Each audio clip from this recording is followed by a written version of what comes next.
Hello, hello, hello. Good evening, good afternoon, good morning, wherever you are in the world. Arcade Cabinet, a podcast by gamers for gamers. I like to say what's up. I'm Furyus or Markivus. We got Fieryfoxx. We have Scharonne the painter and Billtendo Chappetta as Yoshi here on the Arcade Cabinet. As you can see, we're all Halloweened out. And who wants to share our topic for today? Oh, sorry, Bill. I can't. Yoshi, how about you share? Yeah. All right, I'll share. Look, it's Halloween, yo. Let's do a spooky episode. Let's talk about our favorite scary games, our favorite horror games. Yeah. There we go. Oh man, there's a lot of those. I can kid you not. Yes, there are. I'm actually a really big fan of the Silent Hill series. I feel like it does a lot for the horror game genre. It brings in a lot of elements. And that game makes you uncomfortable while you're playing it. And as we've discussed before when we went in depth on Resident Evil 3 as a group, that's kind of what you want from a good horror game, right?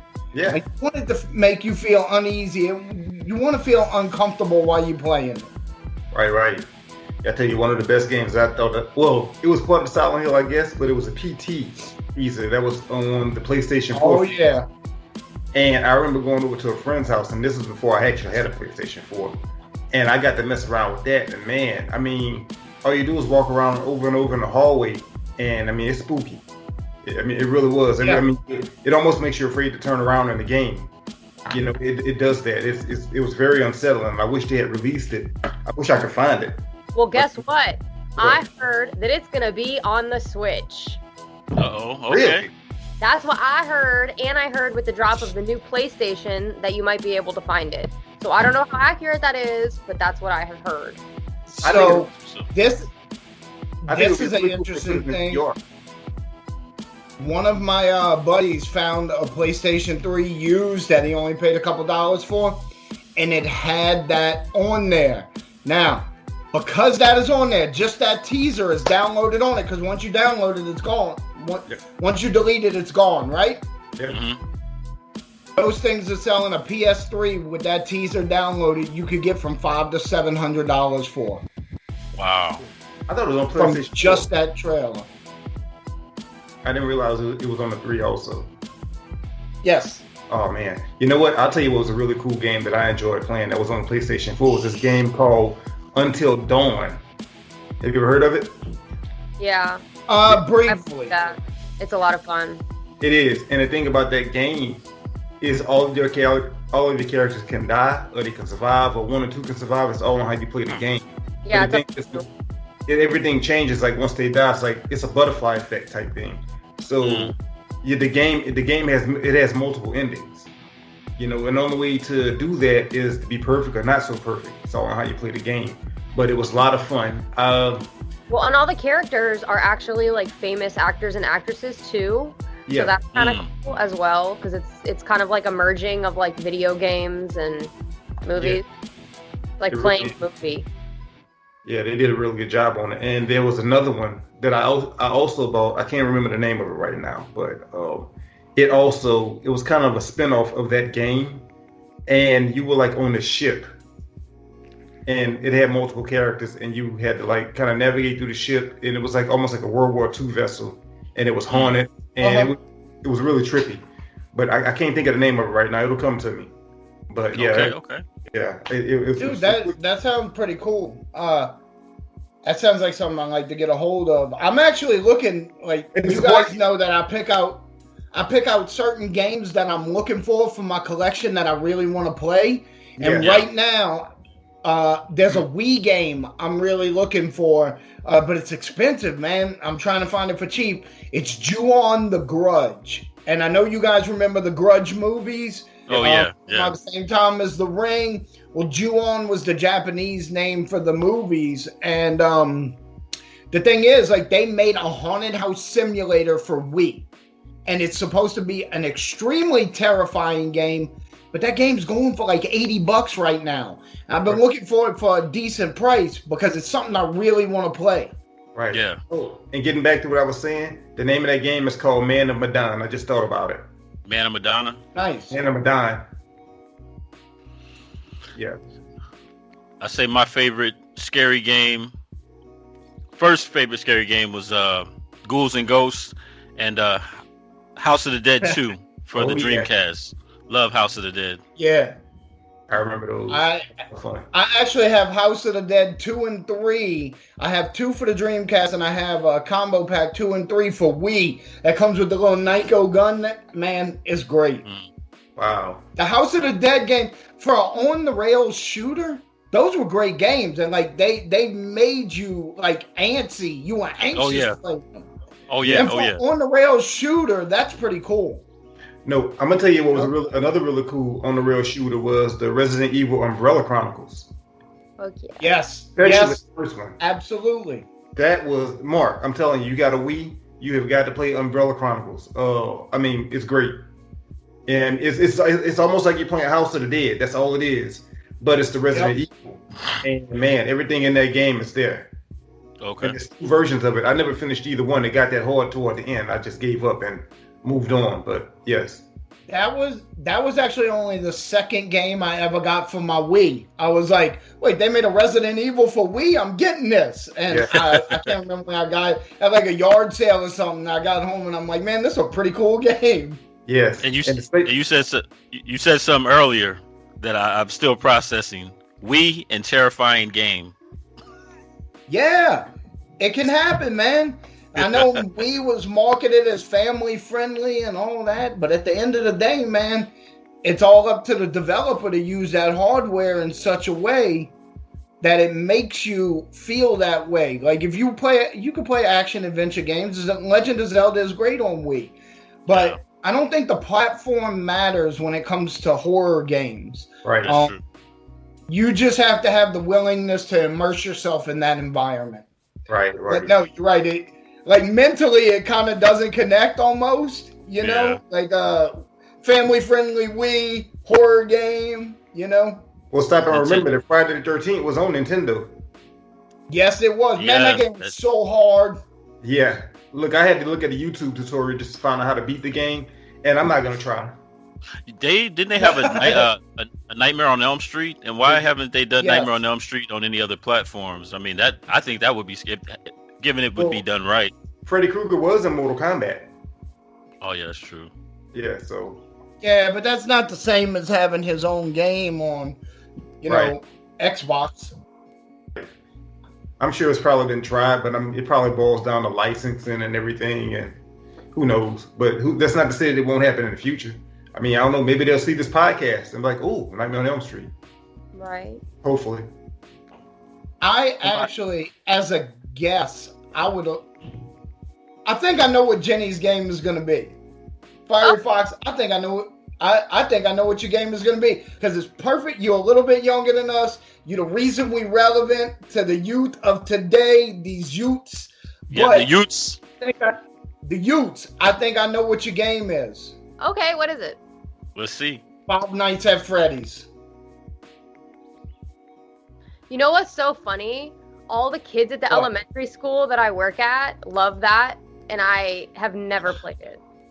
Really? No, Like, because I'm 20. Got me into it. I'm not in 5th grade. I was gonna say Luigi's Mansion. Oh, okay. GameCube. Yeah, that was. Wow, I was wrong, but that's an excellent pick. But if you're gonna reduce me to a cultural stereotype, you know, go ahead. Oh. Man. No, Luigi's Mansion was great. I remember that was the first game that I got when I got the GameCube back in 2002, I want to say. Yeah. Yeah. In 2001. No, I mean, I bought it in 2002. No, I know. I'm just saying. I think like the game that was like I think it came out around like early 2000s. Yeah. So That was also the first GameCube game I got. Yeah. And it also had barely any load time. I don't think it had any load time. It was that fast. For a game of its time, I swear.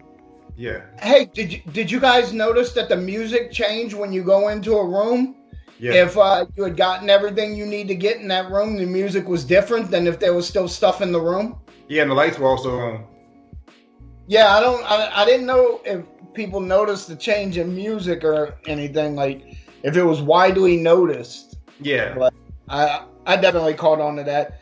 I think the Luigi's Mansion series is like, I'm glad to see they finally got around to making a 3, even if it took to the Switch. And 2 being on DS.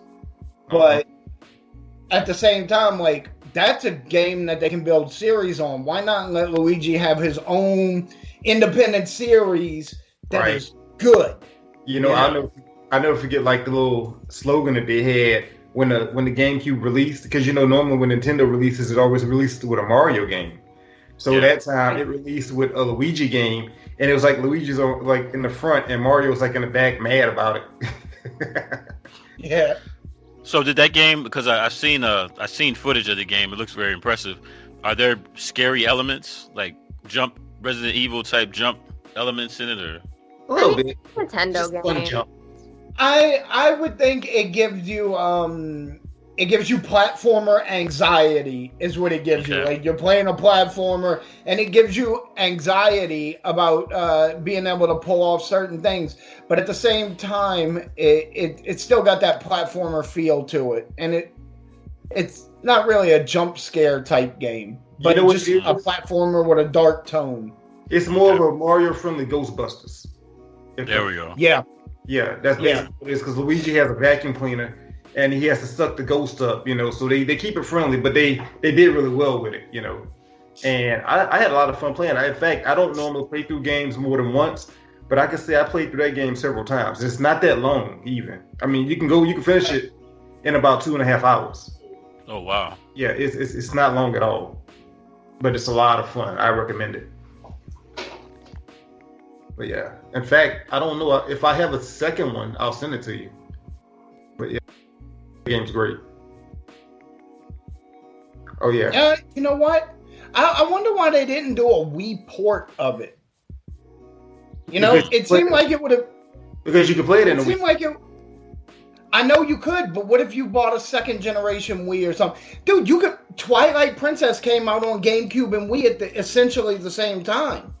Because they were overlapping, so why would they not do a port? Because Nintendo loves to do that. They love to take games from their old console and move them up to the new console. Instead of making a new game, they make an old game available. But they never pick the ones you want them to pick. They probably wanted you to buy both systems. Yeah. Probably. I think, man. But yeah, getting back to that Friday the 13th game on Nintendo, about when I was in the 5th grade when that came out, man, I used to play that, and I used to be in the house by myself. And the anxiety, as you say, Bill, got so bad I would get nervous wondering when Jason was going to get ready to pop up. You know, especially like you were in that house and you kept making those turns and you really didn't know which way you were going. You just turned, all of a sudden that little brush sound pop up, and there he was, and you were fighting him like you was in Mike Tyson's Punch Out. And hey. Answer me a question. Now that you can objectively think about it, how much was Friday the 13th like Resident Evil 3 Nemesis, where you just traveling around doing stuff and you're not sure when they popping out to fight you? It was pre-day. That was pre-Nemesis, I guess. But I mean, when you start to think about it, I mean, have you ever played Nemesis? We all did. Have you ever played the new Nemesis? No, I haven't played the remake. I played the original. I never got to play the original. I played the remake. And man, that game, I mean, that's a short game also, but I mean, they did it justice. That was a really good remake. From what I mean, you know, coming back from like the I know the early PlayStation graphics were kind of clunky. You know, they look boxy and everything. But I mean, this game, I mean, they really did justice. And I got to play it because like with the pandemic, you know, I was sitting home a lot. So I was like, I'm going to just go out and buy this game because I got Resident Evil 1, Resident Evil 2. Let's just jump to Nemesis. And Nemesis was awesome. Yeah, that was good. Like, I recommend that. If anybody has a PlayStation 4 or Xbox, whatever system it came out on, I'd definitely say get it. If you're a Resident Evil fan. Hey, how'd you guys feel about Ghouls and Ghosts? Finding out that you had to, once you beat the stage, you didn't really beat the stage. You had to go through it all over again. Man, that game was just hard. Forget scary. It was just hard. That's a classic arcade. You know, I actually beat that game for the first time on Christmas Day last year. Wow. Ghouls and Ghosts. I have it on the RetroPie.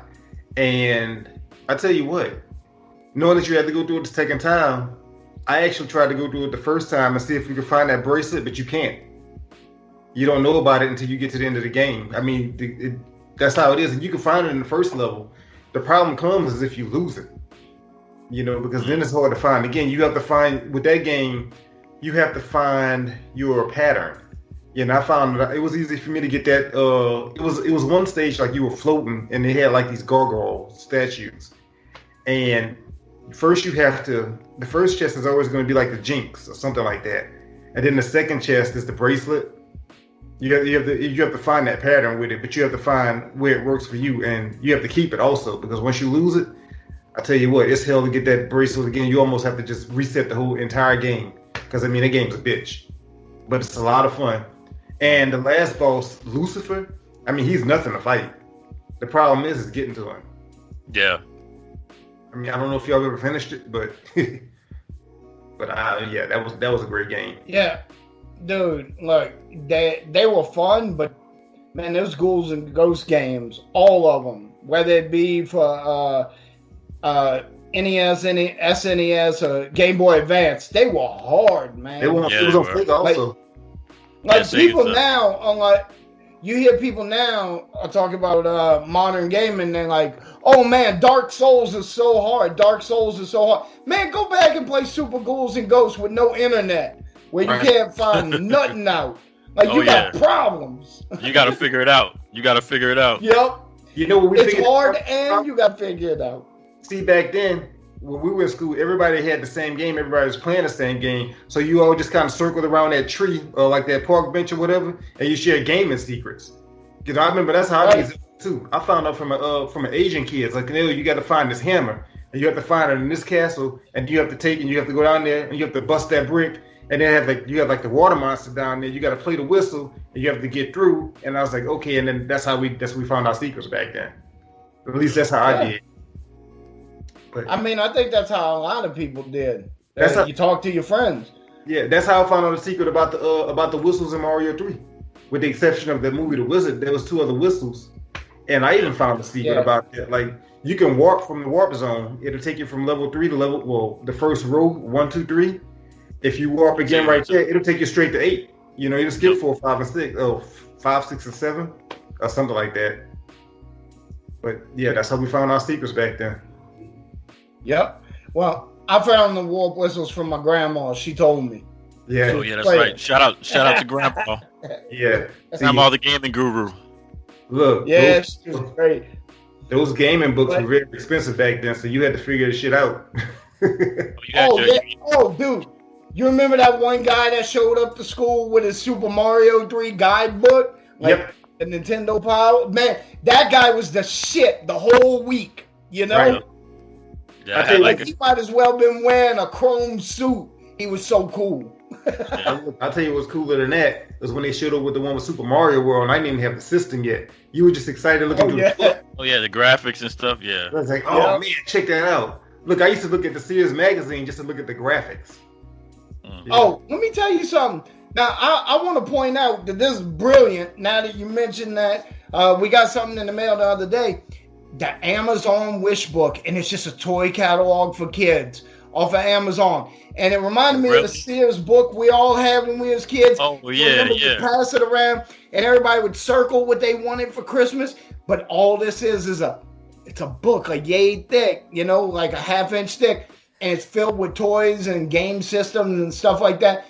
And it's got like the stock numbers. So you just go on Amazon and type in this number. And that's what you were looking at in the book. And I'm like, that is brilliant, because that's what got us as kids. My whole family, me and my sister and my 2 brothers, we'd all be looking through the Sears book together, and you take a marker and circle what you wanted and then not get any of it, Speaking of which, and not getting any of it, I'm trying to think, like, how do you, the old school way, would you just put it, there was a form and you just put the stock number, or how was that done back? You probably go to Sears. There was an order form in the middle. Yeah. And it had a stock number and a price listed. Well, I never got anything out of those books anyway. We just get our stuff from like Kmart or, wherever our parents got them. It was just fun to look at. Because one of the things I distinctly remember in that book, and I know this is kind of off subject, they used to have this rock polishing machine that I always wanted. And I was always fascinated with looking like the way they would marbleize these rocks. But yeah, what's up, Jenny? What about you? Like, what's your other scary game? I mean, Dead by Daylight was one that I really liked. I mean, I don't play too many like psychologically thrilling games. Yeah. It's too intense for me in my fragile woman brain. But that Luigi's Mansion was a good pick, though. I didn't even think about that. You're an Xbox person, so I'm assuming you haven't played the Last of Us series, Jenny? That's on PlayStation. Yeah, I know. I don't know. Oh, you're asking me? Have I played it? No, I was asking Jenny. Oh. No, I've not. I have. I played both of them. Yeah, what'd you think? What did I think?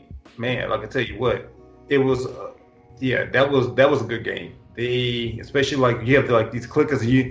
You have to be so precise and quiet. You know, it was a lot of fun. You know, both games. In fact, I just finished the second one a couple of months ago. The first one I played like maybe a year or two back, and you know, you got the beginning of it is like where the zombie attack starts. In fact, the girl that you see in the game, that's not his daughter. His daughter was actually killed in a zombie attack. It's like they got in a house or something, and then it jumps forward a couple years, and all of a sudden he's with Ellie. But they had, I think the first game was more of a zombie game. Where the second game, there were zombies in it, but I think the people were more your threat. You know, like kind of like it was kind of like a Walking Dead. You know, the people were your biggest threat. So, I wanted to ask you guys. There's one horror game that I've been wanting to play for a while, and I know a lot about it, and it bothers me that I know a lot about it because the less you know about the game, the better. It's called Doki Doki Literature Club. Man, have you guys heard of it? No, Doki. I heard Doki Panic. Okay. Right. I've watched a playthrough of that game. It's like and it took a long time. It was like episodes and episodes and episodes, and it's like this guy like flirting with these anime girls, and they like are so interested in him because he's so like interesting, but it's like obviously fan service. Well, in Japan, it's actually a really big deal to have these dating sim games. It is. So it's set up lying there. But anyway, then it all of a sudden takes this weird dark turn. Yes. Wait, hold up. So it's like a dating game turned psycho. Okay. So when you start playing the game, you think it's a dating sim where you are a guy in a high school class trying to date the girls in your literature club. But they start dying. They start disappearing. And not only do they die and disappear, and you have no idea what's going on because none of this is advertised in the game. It's supposed to be a dating sim. Like, information is being deleted from your files at the same time. If someone dies or disappears, their information that you previously recorded is gone like they never existed. Wow. I actually wanted to get my wife to play it because she knew absolutely nothing about it. And she didn't seem real interested in a Japanese dating sim. But I really funny like video walkthrough kind of it or playthrough where these guys are playing through it and they make really funny voices for all of the like anime girls, and they pretend that one of them is like a robot. So every time she talks, they give her a voice like this, and it's really fucking funny, like just to watch. Yeah, but do you wish that you would not have heard anything about that game so you could have played it? Because I'm gonna tell you, if I had started playing it about 20 minutes in, I would have been like, I'm done. It's just stupid and it's not my kind of game. But watching those guys play it was so funny. It was like watching a show. I was hanging out eating my dinner like, oh my gosh, this is the most hysterical thing. Maybe I'll play this game. And then all of a sudden it took a really dark turn and I was like, right, maybe this would have been a game that would have been worth playing, but I would have never gotten there on my own. Yeah, you don't think you'd have made it in? Yeah, I really wish I didn't know anything about the game, and now I feel like I know way too much about it to actually fully enjoy it. Interesting. Yeah, it sounds like an interesting game. I'm pretty sure they got some YouTube footage of it. I'm telling you, if you're gonna watch it on YouTube, watch the Game Grumps. I wasn't going to name drop them, but if you're gonna do Game Grumps. Hey, are we talking about horror games or horrible games? Why, you want to Shadow of the Colossus for the rest of the segment? Yes, I did. Actually, I've been trying to stay away from Shadow of the Colossus, but I'm so pissed off right now. Yesterday on NPR, I got the NPR app on my phone so I could listen to NPR articles and I could read them. And some stupid fanboy for NPR wrote an article on Shadow of the Colossus because on October 18th, it turned 15 years old. And he's talking about how it's the most amazing game ever made. And I almost deleted my app. He made you that mad. Wow. Oh, so ridiculous. So ridiculous. All right, so I'm done with Shadow of the Colossus for today. Okay, until next time. Yeah. Until next time. Damn. Well, that's all I could think of as far as horror games. I mean, I know there's so many more out there, but man, there's this kid at the school where I work who is obsessed with this character called Siren Head. That I know appears in video games. He just magically appears in video games, or he's part of he's part of